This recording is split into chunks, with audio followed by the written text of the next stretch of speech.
सुप्रभात बच्चों, कैसे हैं आप लोग। आशा करती हूँ कि आप सभी बच्चे घर पर स्वस्थ तथा सुरक्षित होंगे और साथ ही अपनी पढ़ाई भी कर रहे होंगे। बच्चों, आज हम हिंदी व्याकरण का पाठ 26 मुहावरे और लोकोक्तियाँ पढ़ेंगे। आज हम मुहावरे और लोकोक्तियाँ का अध्ययन करेंगे। तो बच्चों, चलिए आज हम पढ़ेंगे पाठ 26 मुहावरे और लोकोक्तियाँ। बच्चों, मैं आपके सामने पहले कुछ वाक्यों को पढ़ूंगी। इन वाक्यों में कुछ मुहावरों के शब्द आए हैं जो कि आप इसे ध्यान से सुनेंगे। गौरव अपने माता पिता की आंखों का तारा था। यहाँ पे बच्चों मुहावरा है आंखों का तारा। फिर मैं पढ़ूंगी, गांव में उसके पिता की तूती बोलती थी। यहाँ पे क्या है मुहावरा, तूती बोलती थी। फिर है, गौरव दिन रात ख्याली पुलाव पकाता रहता था। यहाँ पे क्या है, ख्याली पुलाव पकाता। फिर, पर कोई काम करने का नाम ना लेता था। उसके पिताजी उसे समझाते पर उसके कान पर जूं तक ना रेंगती। तो बच्चों, यहाँ पे मैंने आपके सामने कुछ वाक्य पढ़े जिसमें रंगीन वाक्यांश क्या है, मुहावरे हैं। ये शाब्दिक अर्थ ना देकर एक विशिष्ट अर्थ का बोध करा रहे हैं। जैसे क्या है, आंखों का तारा का अर्थ क्या है, बहुत प्यारा। और तूती बोलना का अर्थ है बहुत प्रभावशाली होना। फिर ख्याली पुलाव पकाने का अर्थ है कल्पना की दुनिया में रहना।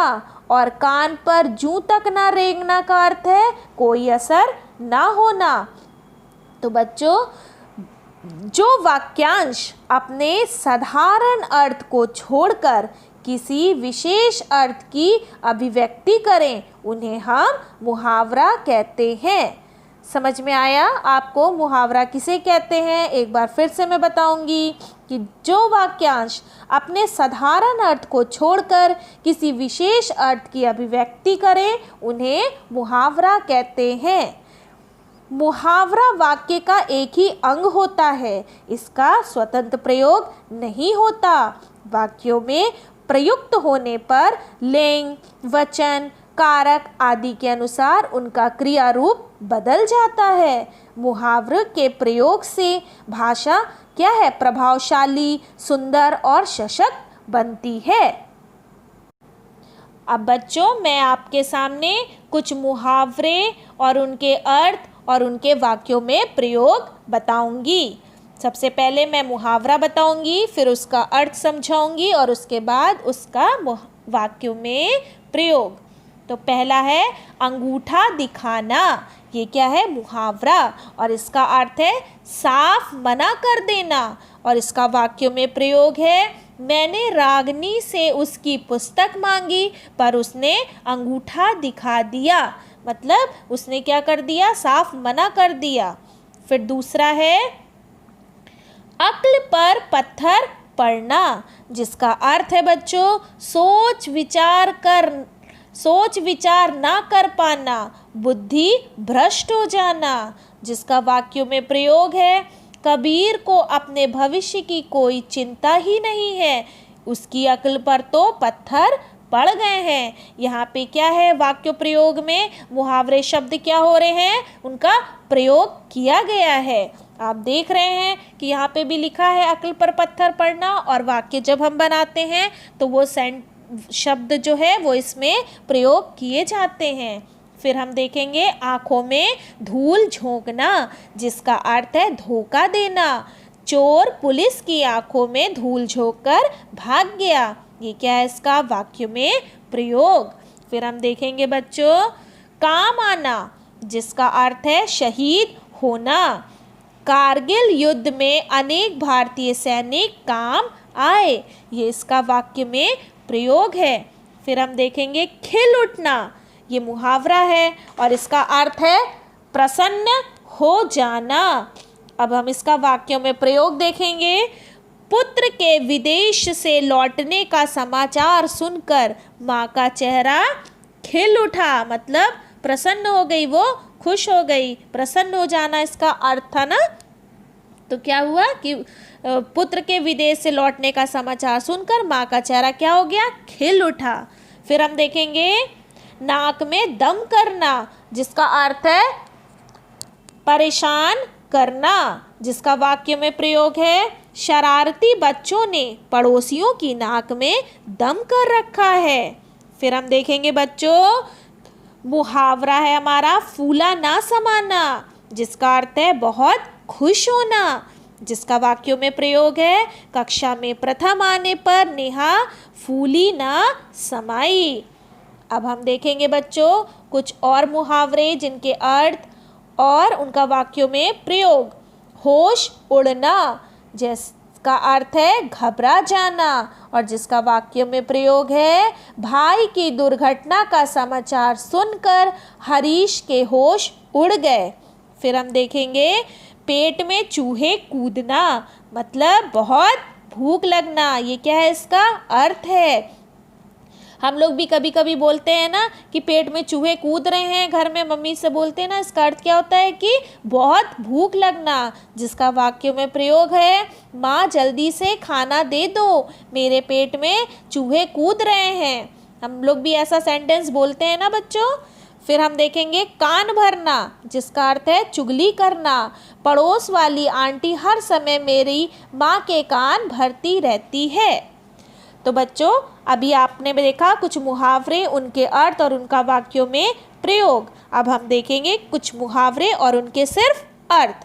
पहला है अंग अंग टूटना, पूरे शरीर में दर्द होना, और दूसरा है आंखें बिछाना, स्वागत में कोई कमी ना रखना, ये इसका अर्थ है। और फिर तीसरा मुहावरा है आसमान सिर पर उठाना, जिसका अर्थ है बच्चों बहुत शोर करना। तो बच्चों ये थे मुहावरे और उनके अर्थ और उनका वाक्यों में प्रयोग। अब हम जानेंगे बच्चों लोकोक्तियाँ। अभी हमने मुहावरे पढ़े, अब हम लोकोक्तियाँ पढ़ेंगे कि लोकोक्तियाँ क्या होती है। सबसे पहले हम ये जानेंगे लोकोक्ति शब्द लोक धन उक्ति से मिलकर बना है। लोक में प्रचलित उक्ति को ही लोकोक्ति या कहावत कहते हैं। ये लोक अनुभव का परिणाम होती है, आवश्यकता के अनुसार इनका प्रयोग किया जाता है। जैसे कि बच्चों काला अक्षर भैंस बराबर, या तो अब पछताए होत क्या जब चिड़िया चुग गई खेत, या फिर खरबूजे को देखकर खरबूजा रंग बदलता है आदि। फिर हम देखेंगे बच्चों कुछ लोकोक्तियाँ और उनके अर्थ और उनका वाक्यों में प्रयोग। बच्चों लोकोक्तियाँ और उसके अर्थ और वाक्य प्रयोग सीखने से पहले मैं आपको ये भी बताना चाहती हूँ कि लोकोक्तियाँ वाक्य का अंश नहीं बल्कि पूर्ण वाक्य होती हैं। ये शाब्दिक अर्थ और विशिष्ट अर्थ दोनों ही देती हैं। लोकोक्तियाँ ज्यों की त्यों प्रयुक्त होती हैं। मुहावरों की तरह वाक्य में प्रयुक्त होने पर इसमें किसी प्रकार का लिंग, वचन, कारक आदि के आधार पर परिवर्तन नहीं होता। तो बच्चों अब मैं आपको कुछ लोकोक्तियाँ बताऊंगी और उनके अर्थ और उनका वाक्यों में प्रयोग। पहली लोकोक्ति है हमारी आम के आम गुठलियों के दाम, जिसका अर्थ है दोहरा लाभ, और उसका वाक्य में प्रयोग है मैंने साल भर पुरानी पुस्तकों से ही अध्ययन किया, परीक्षा के बाद अपनी पुरानी पुस्तकें आधे दाम में बेच दी। इसे कहते हैं आम के आम और गुठलियों के भी दाम।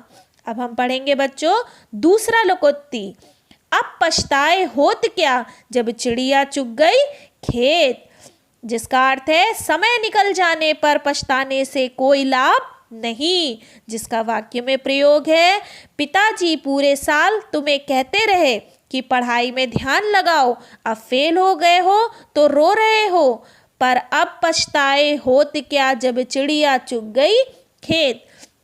तो बच्चों समझ में आया आपको कि यहाँ पे भी जो शब्द आया है लोकोक्ति शब्द वाक्यों में दोबारा से फिर से प्रयोग हुआ है। क्या है यहाँ पे कि अब समय निकल जाने पर पछताने से कोई फायदा नहीं होता, जब समय रहे तो हमें उस समय को उसका लाभ उठाना चाहिए। फिर है अधजल गगरी छलकत जाए, जिसका अर्थ है बच्चों थोड़ा ज्ञान रखने वाले ही अधिक इतराते हैं। जिसका वाक्य में प्रयोग है हरि राम को कुछ आता जाता नहीं है, बस अपनी बातों से रौब जमाता रहता है। सच है अधजल गगरी छलकत जाए। फिर हम देखेंगे बच्चों हमारी फिर लोकोक्ति है अंधों में काना राजा, जिसका अर्थ है अज्ञानी लोगों में अल्पज्ञानी ही महान ज्ञानी माना जाता है। गांव के सभी लोग तो अनपढ़ हैं, सखाराम शहर से 4 अक्षर पढ़ आया है तो अकड़ता फिरता है। भाई अकड़े क्यों नहीं, अंधों में काना राजा जो है। यहाँ पे भी हम देख रहे हैं कि लोकोक्ति शब्द वाक्य प्रयोग में आया है।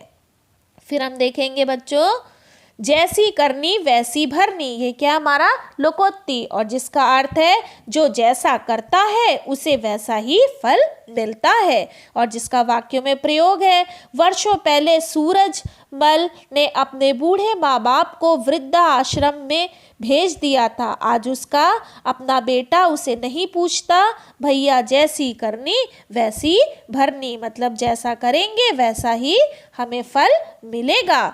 फिर है बच्चों काला अक्षर भैंस बराबर, मतलब बिल्कुल अनपढ़, जिसे हम कहते हैं बिना पढ़ा लिखा। सुखिया ने जिसका वाक्य प्रयोग है सुखिया ने दादी से संपत्ति के कागजों पर अंगूठा लगवा लिया, क्योंकि दादी के लिए तो काला अक्षर भैंस बराबर है।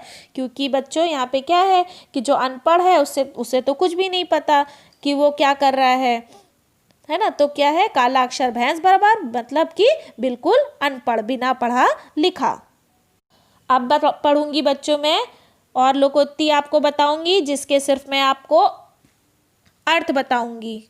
पहला है थोता चना बाजे घना, जिसका अर्थ है जिसमें गुण नहीं होता वही दिखावा करता है। फिर है बच्चों दूसरा लोकोक्ति नाच न जाने आंगन टेढ़ा, जिसका अर्थ है काम करना ना आने पर साधन में कमी निकालना। फिर हम देखेंगे तीसरा चमड़ी जाए पर दमड़ी ना जाए, जिसका अर्थ है ज़रूरत से ज़्यादा कंजूसी।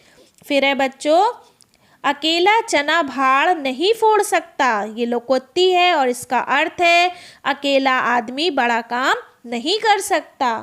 तो बच्चों मैंने आपको ये पाठ पढ़ाया, मैं एक बार फिर से इसके कुछ प्रमुख बिंदुओं को आपको बताऊंगी कि हमने इसमें क्या सीखा। मुहावरे विशिष्ट अर्थ देने वाले वाक्यांश होते हैं। मुहावरों के प्रयोग से भाषा प्रभावशाली और रोचक बनती है। वाक्यों में प्रयुक्त होने पर मुहावरों में लिंग, वचन, कारक आदि के कारण रूप परिवर्तन होता है। मुहावरों का स्वतंत्र रूप से प्रयोग नहीं होता। लोकोक्ति का अर्थ है लोक में प्रचलित व कथन जो व्यापक अनुभव पर आधारित हो। लोकोक्ति एक स्वतंत्र वाक्य के रूप में प्रयुक्त होती है। लोकोक्ति अपना कोशीय अर्थ नहीं छोड़ती। आशा करती हूँ बच्चों कि आपको मैंने आज का ये पाठ पढ़कर समझाया, मुहावरे और लोकोक्तियाँ आपको समझ में आ गया होगा। अब मैं आपको इसी पाठ से संबंधित कुछ कक्षा कार्य दे रही हूँ, जिसे आप अपनी हिंदी भाषा की कॉपी में करेंगे और कुछ कार्य आप अपनी किताब में करेंगे। धन्यवाद।